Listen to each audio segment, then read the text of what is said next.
¿Nos hemos parado a pensar alguna vez qué hay realmente detrás de un simple gracias? Hoy vamos a meternos de lleno en un sermón que analiza la gratitud, pero no como una simple emoción, sino como un pilar básico de la fe.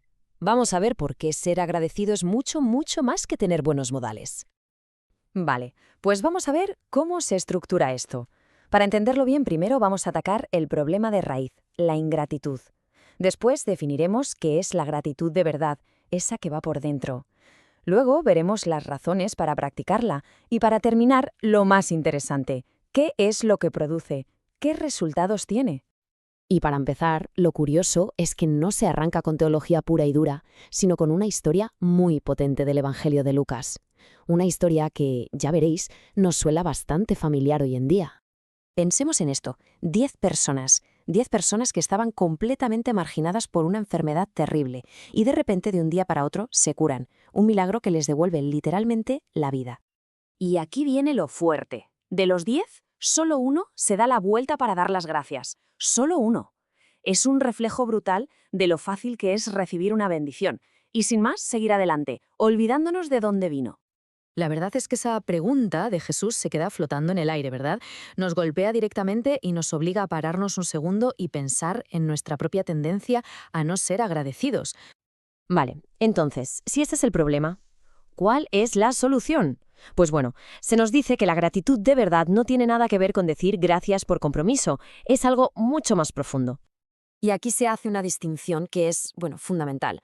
Una cosa es la gratitud de boquilla, la que se dice por quedar bien, y otra muy distinta es la gratitud que nace de dentro, que es una expresión real y que te cambia la forma de ver las cosas.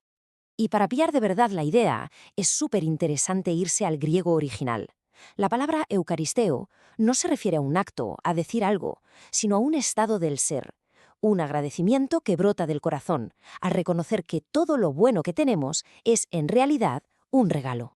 Muy bien, entonces, ¿por qué? ¿Por qué es tan vital cultivar esa gratitud que viene de dentro? Pues la respuesta se apoya, digamos, en 4 pilares teológicos.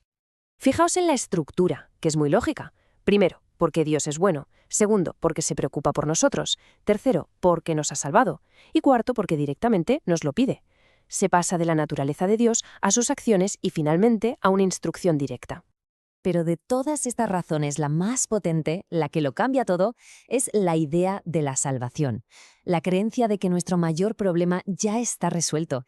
Y claro, eso debería ser la fuente principal y definitiva de nuestra gratitud. Vale, ya hemos visto el por qué. Ahora toca la pregunta del millón. ¿Y esto para qué sirve? ¿Qué pasa en la vida real cuando uno es agradecido de verdad? Vamos a ver los efectos, los resultados tangibles. Pues, según esto, pasan varias cosas, pero hay 3 que son espectaculares. Se dice que la gratitud atrae el favor divino, que puede desatar lo sobrenatural y que además nos impulsa a ser más generosos con los demás. Y justo para explicar esto de desatar lo sobrenatural, la cosa se pone muy, muy personal. Aquí la teología aterriza de golpe en la vida real con una historia increíble. La situación, no podía ser peor. Un recién nacido con una neumonía gravísima. El diagnóstico de los médicos era devastador. Básicamente no daban ninguna esperanza de supervivencia. La peor pesadilla para unos padres. Y en ese momento, en plena oscuridad, hicieron algo que parece, una locura. En vez de hundirse en la queja o en el miedo, tomaron una decisión consciente. Empezaron a dar gracias por la curación de su hijo, una curación que nadie más podía ver. Y la cosa no mejoró, al contrario. Cada día las noticias eran peores, el niño empeoraba. Pero ellos, seguían dando las gracias, con una fe que desafiaba toda lógica. Se mantenían firmes en su gratitud, incluso cuando todo iba a peor. Y entonces pasó. En contra de todo lo que decía la ciencia, lo que iba a ser una lucha de 3 meses, con un final casi seguro, se resolvió. En 18 días. Recuperación total. Un milagro.